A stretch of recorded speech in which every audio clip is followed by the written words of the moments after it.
1. Institutional arrangements for the management of oil and gas. 2. Transparency and accountability. And 3. Fiscal sustainability.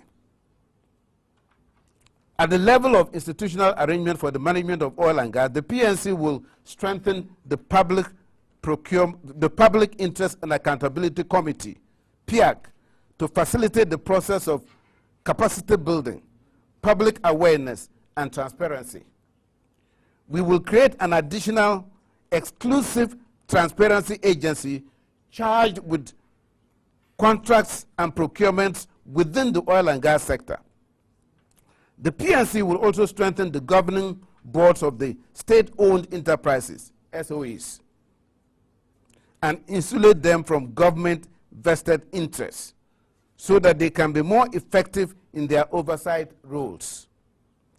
We shall also outsource recruitment by SOEs to reputable and independent recruitment firms to reduce political cronyism. More importantly, we will separate the Attorney General's Department from that of the Minister of Justice. I've already alluded to that. In respect of transparency and accountability in this sector, the PNC will mandate all public office holders and politically exposed persons to fully declare and publish their assets. This, in particular, will apply to all government appointees, directors, ministers, members of the Mines and Energy Committee of Parliament. If you are here and you are on that committee, watch out, we are coming, you will declare your assets. Let me digress here a little bit. Ghana has 26 gold mines. Ghana has 0% shares in any of those gold mines. Our parliament divested our interest in those gold mines.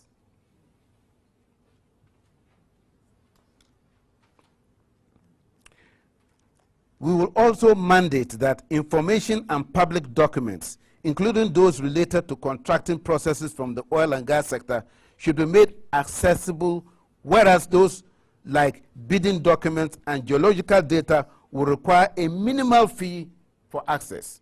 In other words, the others, you get it free. But if you're looking for this, because you may be looking for it to enhance your own business.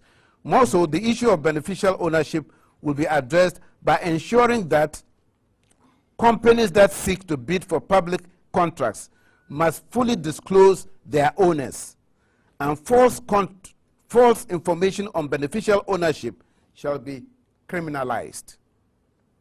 We shall also ensure that oil and gas contracts are subject to the Public Procurement Act. At present, the final decision on the award of oil blocks rests with the Minister of Petroleum. That's too much power in one man's hand. We will change this arrangement to ensure transparency. We further will ensure that all funds to and from SOEs must pass through the consolidated fund to allow for parliamentary scrutiny. A PNC government will also ensure the directors and officers of SOEs are individually liable for criminal prosecution in case of suspected malfeasance. This is meant to promote effective transparency and oversight. Finally, there shall be enhanced internal control mechanisms by SOEs by allowing the Public Services Commission to appoint members to the boards of these bodies rather than the president. Ladies and gentlemen, on the issue of fiscal sustainability in the oil and gas sector, a PNC government will draft a Fiscal Responsibility Act that establishes, among others, provisions on budget and expenditure coherence, debt ceiling, that is capping national borrowing to prevent credit excesses that will lower Ghana's credit ratings. We have seen it happen, which in turn forces the use of savings from, for example, the Stabilization Fund and the revision of the tax regime to favor local companies vis-a-vis international corporations.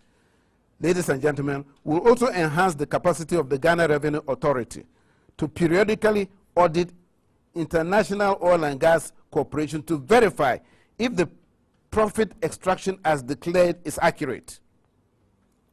Finally, and I think if you're a foreign company and you are being fair with Ghanaians, you shouldn't have fear for this sort of openness. Finally, we shall establish specific oil and gas revenue tax in addition to the existing corporate income tax. This will avoid tax evasion and capital flight through oil and gas corporations.